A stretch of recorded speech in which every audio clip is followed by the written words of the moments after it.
Podcast.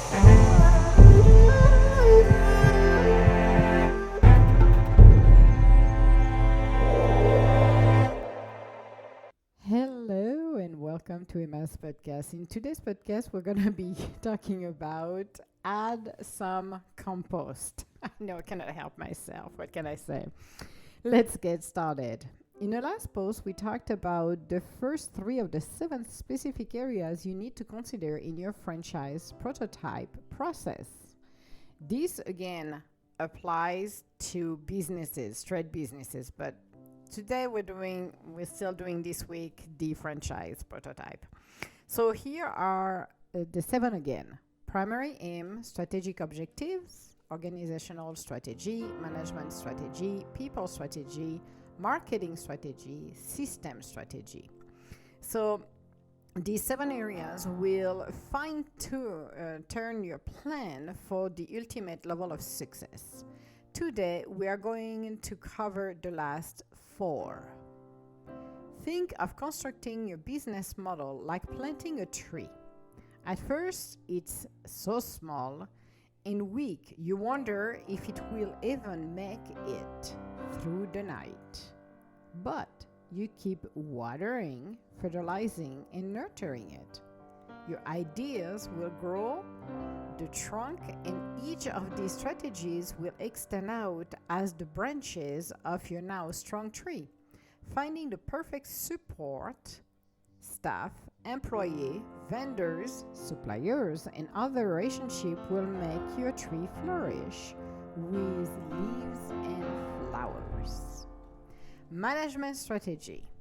So let's talk about this because when we talk about management, there is other view to see as well, but this will help to give you an idea because not everybody is good at managing people. Not everybody is good at dealing with employee appreciation. There is a lot of things that goes into a business, and you have to be honest with your own self.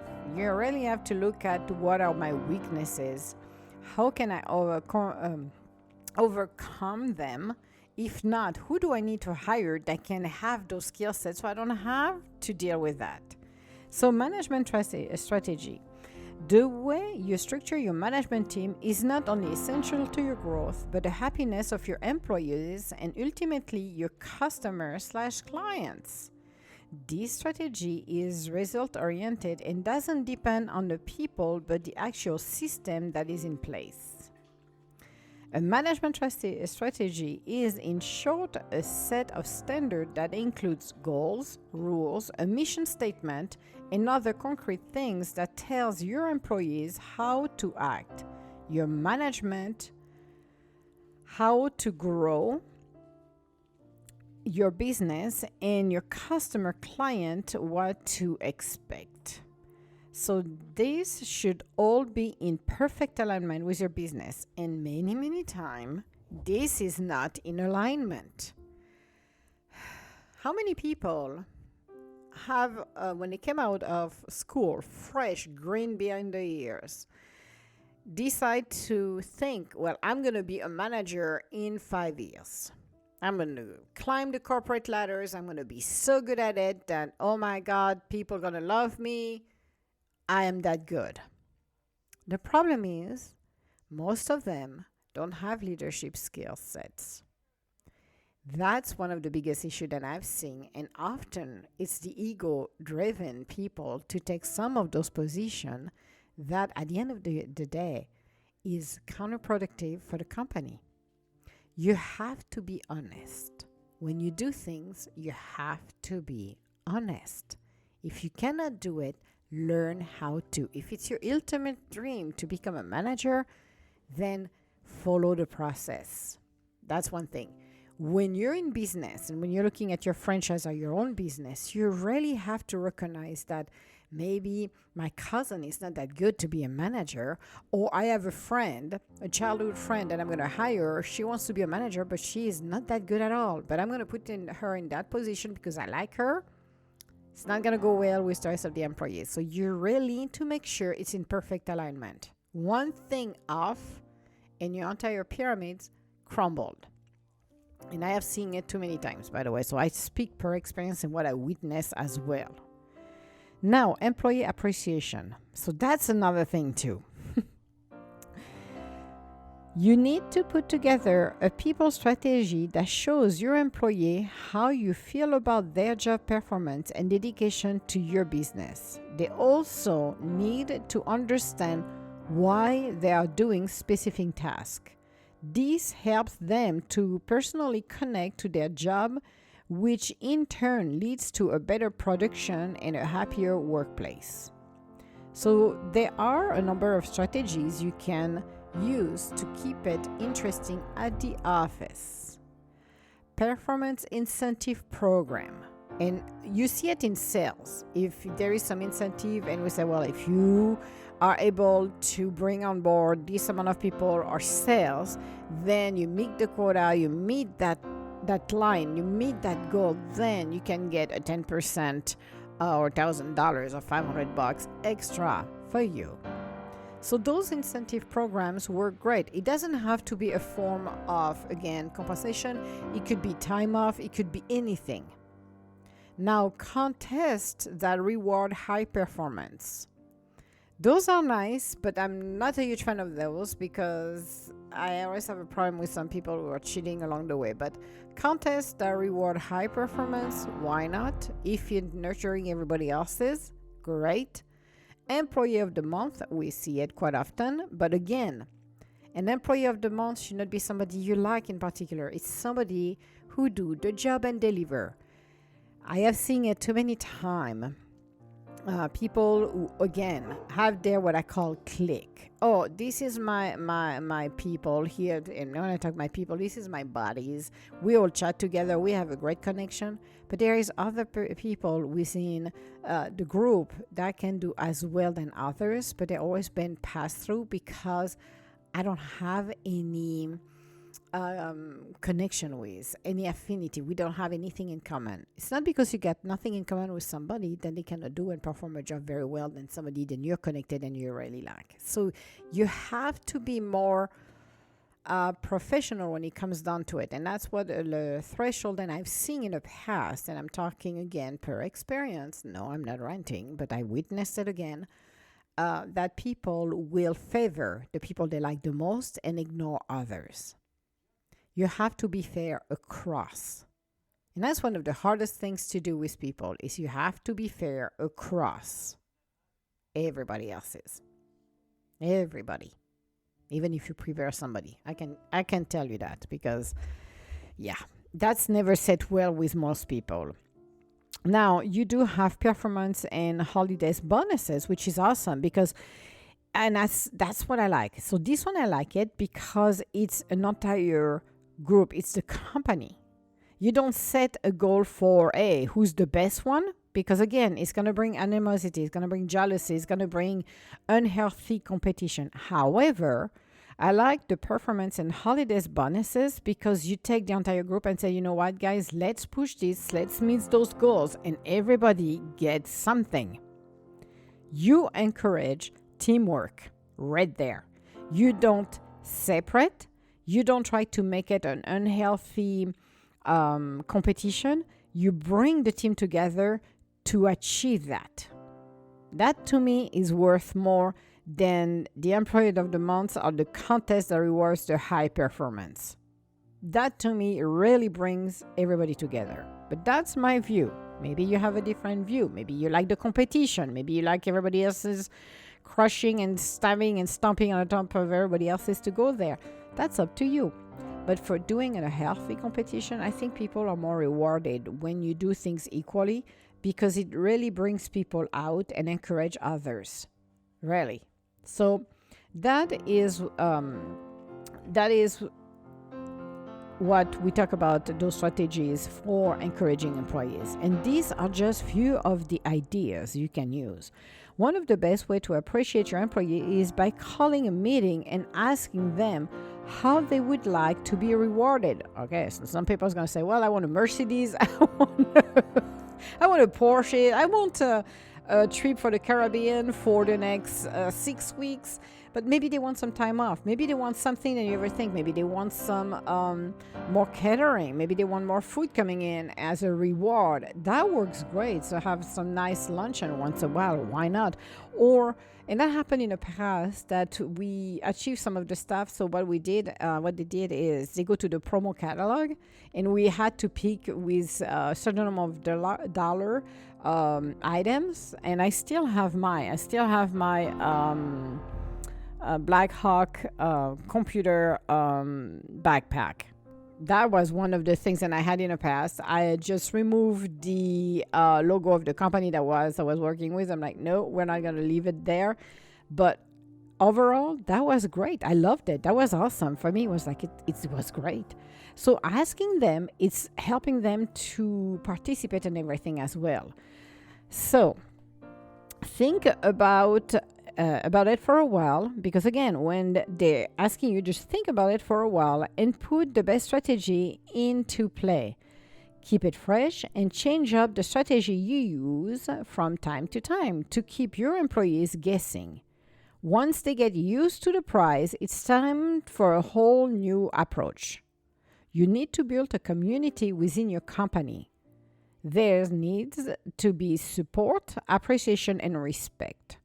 The more at home an employee feels, sometimes it's a little too much. Trust me. It's like sometimes you talk to the employees, it's like, I do not need to know your dirty laundry, honey. Put it back in. We don't want to hear your issues. But you have to make them feel like home, comfortable for them to, to do their job. So the employee feels better, and they will perform at the higher level of their loyalty as well. So they will be loyal to your company. If you treat them like crap, they're not going to stay. And this applies to not only franchise, but everybody else's in their businesses. If you have a high rate of people leaving the company, one, you need to look at your management, because it could be leadership, most likely. Two, you need to look at how they are being treated. Are they being treated like numbers? Are they being traumatized to do things they don't want to do, but they are being forced at? You have to look at those issues. Now, next is the marketing strategy. So this is a big hoo-hoo for the marketing strategy, because, of course, it is essential to the success of any businesses, but it also must work cohesively with the other strategy you're using. You don't separate. Everything is not separate. They all work together. I have spent years watching company when I was contracting, and how they perform, how they work, what their core values are. I was observing how they function, their operations. It has to be cohesive. No, it's not because you're a marketing department, then you don't impact your sales department. It's not because you're in sales and you don't impact your HR department. It's not because you're in sales and you don't impact the customers, the suppliers. There is a lot of things. Everybody is linked together. But people don't realize that because they don't see the bigger picture either. So that's something you need to understand. When you do your marketing, everything is linked together. It has to be cohesive. If it's not, then you got a problem.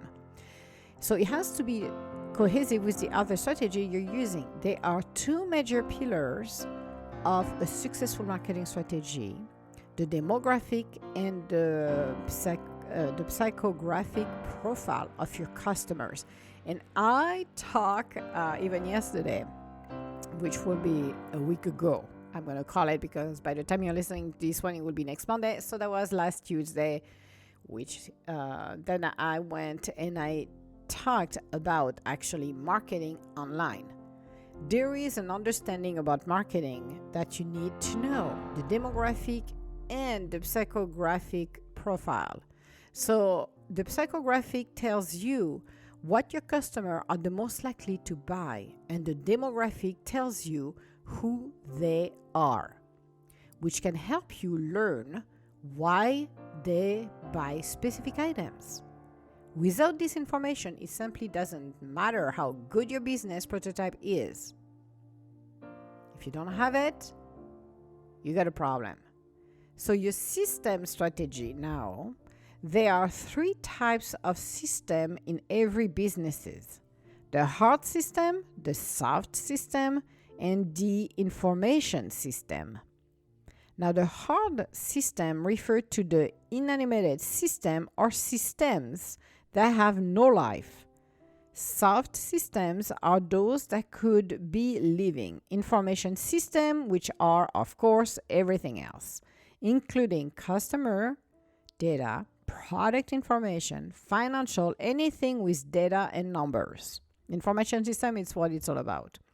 The most important of all three systems is the soft system because it includes the sales systems your business uses. In your sales systems, the two keys to success are structure and substances. Structure being what you sell and substances being how you sell it. Okay, let me repeat this. Structure being what you sell and substances being what you sell it. How you sell it, not why you sell it. How you sell it. Oh my goodness. And no, I'm not going to cut this one. And yes, it's Emma, it's raw, and that's how I like it when I do my podcast. All three systems are essential to the success of your business, and while they are their own very specific roles, they all must work together to get the job done. This also goes for your entire business development program. So think about those three. They all work in synchronicity. If one is missing, then you're not running your business properly. So I want to take a moment to recap on the idea we went over the business's development lessons. An entrepreneurial myth or e-myth is an assumption that anyone can succeed at businesses with desire, some capital, projected a targeted profit. There are essential three key roles that needs to be filled to set your business up for success: the technician, the manager, the entrepreneur. The technician is the doer. The manager is the one who's going to oversee it. The entrepreneur is the CEO, is the visionary. The four different stages of a business life cycles are infancy, when you just started up; adolescence, when you're starting to run and things go crazy; the growing pain, when you have and you come to the point that, am I going to expand? What is going to be? What's going to be the cost? How I'm going to do it? And the maturity of the business, where everything runs better and we'll go back to the cycle. There are a few things we are going to talk about: the business format franchise, the franchise prototype, the franchise prototype standards. And there are three main areas of business development: innovation, quantification, orchestration. Now you're looking at the 7 specific areas you need to consider in your franchise prototype process. Here are all 7 again: primary aim, strategic objectives, organizational strategy, management strategy, people strategy, marketing strategy, system strategy. And we can help you work through all of these areas and give your business a jumpstart that puts you ahead of your competitors right from the start. As our guided tour and work with one of the coaches, plus gain access to a wealth of tools and resources. So think about your businesses. Think about what you want to do, what you want to achieve, and how to move into a better space. Think about what you really want to do and accomplish. When you know exactly which franchise you want to do, then use all of those guidelines to make it happen. Again, your choice, but make sure, and especially I'm going to emphasize for the management strategy, make sure you pick the right person. It's not because your bestie works with you, then that person is the right person to manage people or to manage an area. If that person really wants to do that, I will encourage you to hire a leadership coach to help them to succeed. This is really what you want. I know people want to please people and they're afraid that if you don't do it, they're going to be mad at you. But make sure if you really want that person to lead and they're not that good at leading, have a leadership coach helping them to develop those skill set so they can lead and you're not losing people. That's the key. So this was our podcast for today. On the next podcast, we're going to be talking about, I have a secret. I will not explain what it is. You're just going to have to tune in until our next podcast. All my love, guys, and I will talk to you later. Bye now.